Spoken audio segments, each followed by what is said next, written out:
an interest in understanding to know more about the economic impact and build out of a community-wide fiber optic network that might, and what impact it might have on the community, both for the residents and businesses.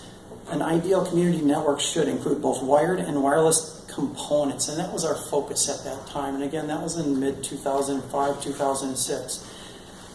We discussed and educated our city council and our school district partners on engaging in the different technologies available at that time, but again with more of a focus on fiber optic infrastructure as a long-term, what we felt at that time, a long-term solution.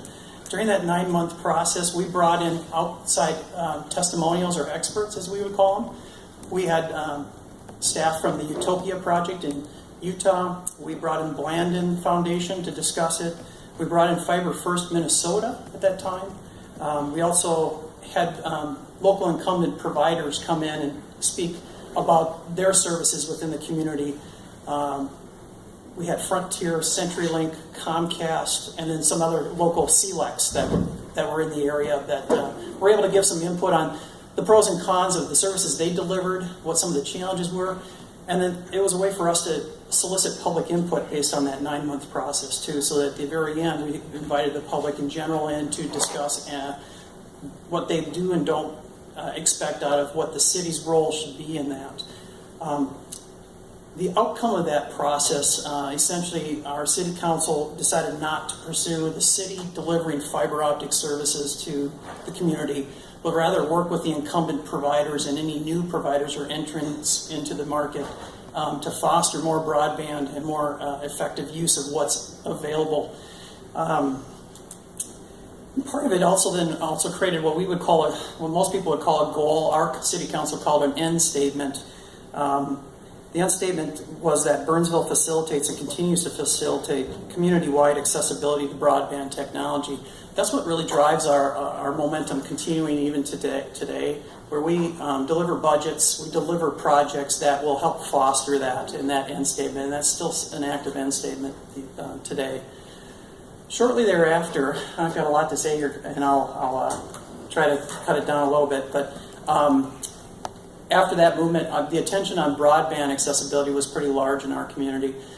We immediately engaged, at the time, Frontier Communications, and we helped them deploy a wireless network within the retail commercial district of Burnsville, which rides along a main arterial county road, and actually deliver some additional broadband services that weren't available in the city at that time. So we actually had a Wi-Fi hot zone, which encompassed about a 10 square mile area, fairly large for the area at the time.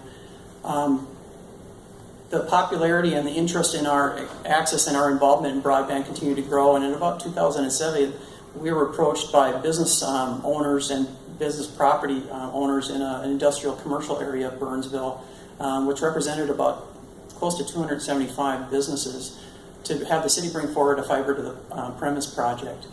And the city went through a formal process to design and deliver a proposal that we felt we could bring forward utilizing Minnesota Statute 429, which is a public improvement process to help fund public infrastructure.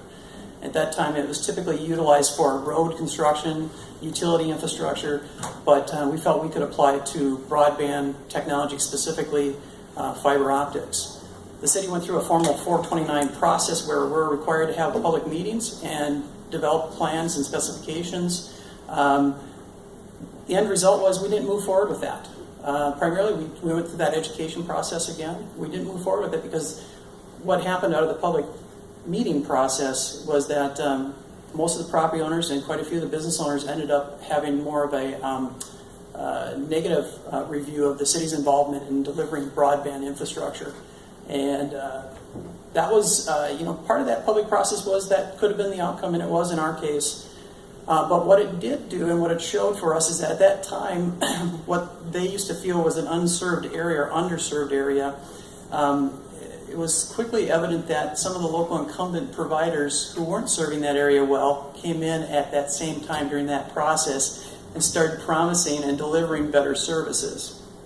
And to this day, we still have better services now as we feel a result of that process back in 2007.